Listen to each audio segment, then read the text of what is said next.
好，嚟到中二街嘅駕駛考試路線啦。第一條路線就呢度，當係呢個位開始。好，假設考官叫我哋拍2號位，挨近2號雪糕筒。嗱，見個位擺都 OK 嘅。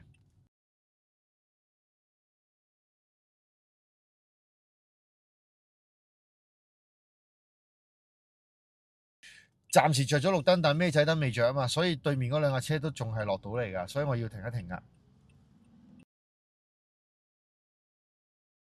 車咧行得咁爽咧，即係都攔住對面啲車啦，擰頭咁啊出。反正貨車遮住你都睇唔穿㗎啦，冇透視眼㗎啦，望左擰頭翻嚟。嗱，咁呢度望得到啦，呢度望得到就唔應該咁魯莽啦，望右係啦，擰頭出得，對面盡暫時冇車。斑馬線有冇人？冇，白色車塞住我停，因為過唔到斑馬線嘛。準備靠左停，係啦，左燈望左，係啦，呢個就係要靠距離咁去做啦。好，打右，兩邊望，扭晒右。好，另一條又喺呢度開始啦，入去報名啦，上車等考官啦。考官上咗車之後呢，就叫你望車牌，同你對證件啦。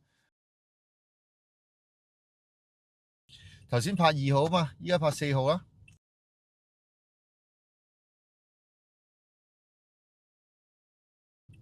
右邊都幾多人㗎呢度，加上有時有啲電單車攞車啊、泊車嗰啲呢，會影響㗎，所以記住左邊睇車，右邊睇人啊。頭先走埋去得啱啱好，望右啱啱好啊，仲有一個車位啊，去埋㗎，最後靠右，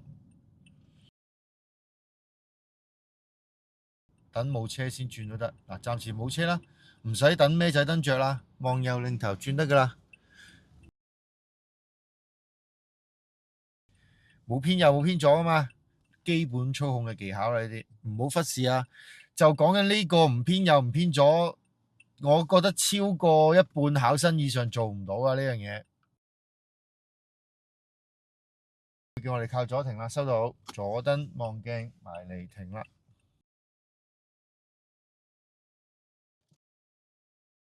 大家睇完路線片之後，如果要掌握裏邊嘅細節技巧，仲要有個良好嘅基本操控，呢方面網課幫到你。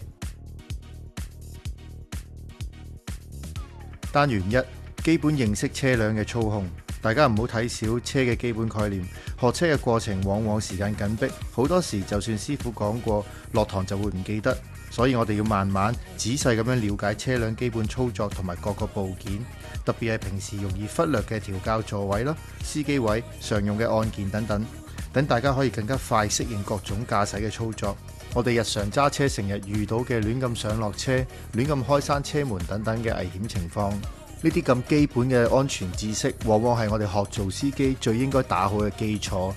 大家記住，首先要培養一個安全嘅駕駛者，先至會有安全嘅乘客。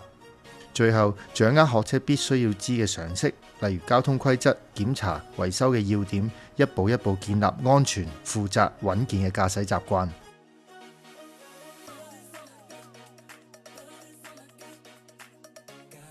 單元2：速度控制，屬於基本操控3大核心之一嘅速度控制技巧，往往被大部分新手所忽略。控制任何會移動嘅物體都離唔開控制速度嘅技巧，因此喺 cut 線、爬頭、轉彎，甚至乎泊車、窄路掉頭嘅時候，假如車速控制得唔好，係必然對整體駕駛質素造成好大嘅影響。喺網課單元2裏邊，同學們將會透過由我送出嘅簡單工具，結合輝 Sir 多年實戰教學經驗所設計嘅練習方法，等大家可以喺一個舒適嘅環境裏邊，亦可以透過影片練習相關嘅內容。透過練習熟練看似簡單而極其重要嘅車速控制技巧，絕對有助大家學車嘅時候更加容易穩定車速，加快學車整體嘅進度。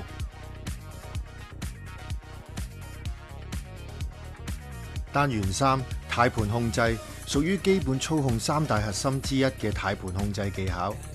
大部分新手對轉彎存在住各種嘅疑問。要轉到一個靚彎，唔單止同速度、視線、反應等因素有關，正確使用推拉手亦都係不可或缺嘅重要元素之一。喺呢個網課單元3裏邊，大家同學仔可以透過影片，從最基本嘅轉彎概念與技巧着手，了解各種影響嘅因素，並指導大家如何正確地使用推拉手控制軚盤。大部分新手喺學車嘅時候，只係用咗一個好短嘅時間了解軚盤，已經需要揸住一架真實嘅車喺路面上面轉彎，所以轉得唔好係十分之正常。因此，透過單元3嘅練習，我哋將可以由最基礎、最簡單開始，按照影片中嘅建議逐步訓練，逐步打好軚盤控制、推拉手嘅基礎。若果大家按照我嘅建議進行練習，並以短片嘅形式提交你哋練習嘅功課，我會逐一給予針對性嘅回饋同進一步嘅練習指引，幫助你哋日後喺學車過程之中更加明顯提升轉彎嘅技巧。如果你咁樣肯跟住條片練嘅，你雙手嘅推拉手唔柔順、唔進步，你嚟揾翻我啊！單元4手腳協調嘅練習。揸車點可以唔識手腳協調啊？雙手操控方向，雙腳操控車速。前兩個單元練習咗之後，大家嘅手腳應該更加熟練。以下呢個單元就要將兩樣技巧結合。對於大多數新手嚟講，喺雙手雙腳未完全熟練嘅情況底下，已經需要直接揸住真實嘅車喺路面上面行駛，難度相當之高。對於初學者嚟講，需要同時聆聽指令，觀察路面嘅環境，挑戰性更加係難上加難。因此喺呢個單元提供一個更加合理可行嘅方法，等大家可以喺一個安靜、安全嘅環境練習。利用我為大家準備郵寄俾大家嘅簡單工具同埋練習嘅影片練習，幫助大家逐步練習雙手雙腳獨立控制架車嘅技巧。同前兩個單元一樣，大家都可以用拍攝短片嘅方法交功課俾我，我會逐一睇下你哋練習嘅成果，並以針對性嘅回饋俾翻練習指引大家，幫助你哋揾到最合適自己嘅練習方法，逐步提升技巧。只要練熟手腳協調嘅技巧，再翻去實際學車嘅時候，就能夠減少對操控指示嘅依賴，提升各方面練習嘅效果，加速進步。好啦，嚟到我哋單元5，好緊要，好緊要，望鏡盲點，點樣一個正確嘅視線。單元5，正確使用駕駛鏡同埋盲點觀察嘅訓練。大家學習駕駛應該要注意嘅視線焦點，包括望鏡、觀察盲點，以及喺不同嘅情況下切換嘅視線同埋反應。多數新手咧，考試肥佬嘅主要原因嚟嘅。大部分新手喺學車或者考試嘅時候，雖然好多時候會被師傅要求查看駕駛鏡或者盲點，但係喺實際學車嘅環境裏邊，要掌握視線嘅正確分佈，亦都要同時觀察鏡同路面嘅情況。大家作為新手，好常見會感覺到好疑惑，根本冇辦法有效咁樣落實指令，唔會亂咁唔望前面咁樣扭太易扭得啱噶嘛。咁所以千祈要戒咗啲壞動作先。針對以上嘅情況，以下單元5將由最基本嘅正確視線望鏡嘅位置開始，逐步說明望鏡盲點覆蓋嘅範圍同埋次序，需要留意嘅細節內容，以及喺 cut 線、出路口同埋過死車點樣可以正確切換視線嘅反應。望一望，望翻前，再擰一擰頭，望翻前 ，feel 下隻手係咪喐，會唔會喐咗嘅 ？OK， 望一望，擰一擰。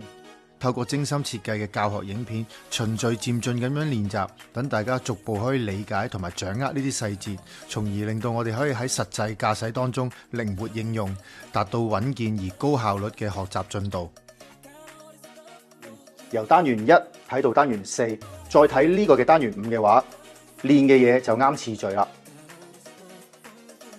去到最後單元6，考生最容易忽略嘅關鍵點，喺轉換行車線、駛出路口、經過交通燈環境之中，好多新手未察覺自己出錯嘅地方。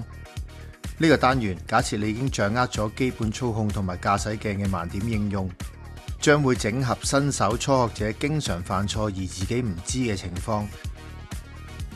扭一扭，停一停，再睇嘅。透過真實嘅案例影片進行講解。望左邊，望左邊，望左邊，聽我講，望左邊。透過網課嘅影片，大家可以逐步拆解長期存在而且常被誤解嘅出錯點。右邊都 OK 啊嘛，往左邊走人。例如正確出路口嘅切換視線啦，正確通過交通燈嘅技巧啦。嗱，準備睇住喎，常速啊，講緊常速啊。跟住睇到嗱，貨位中間貨位應該去埋嗱，呢兩個白色車停得好好啊，非常之好啊。以及遇到突發嘅情況，例如處理前面有死車而迎面有車而嚟，我哋點樣處理等等。理解呢啲內容之後，喺日常路面嘅練習當中，就能夠更加準確地判斷同埋反應，等學車嘅內容更加充實，避免因誤解或者混亂，浪費咗學車時候寶貴嘅練習經驗。立刻加入網課，為你哋第時都可以做一個安全嘅駕駛者作一個最好嘅準備。依家報名即刻送俾你簡單嘅練習工具，等你跟住練，仲送俾你3個月免費嘅網頁會員。喺網頁大家可以睇到輝 Sir 嘅全部教學影片。想參加網課或者了解6個單元嘅細節，點擊下邊嘅連結，嘟 QR code 或者直接聯絡我輝 Sir 啦。祝大家學車考牌順利，學車學業進步。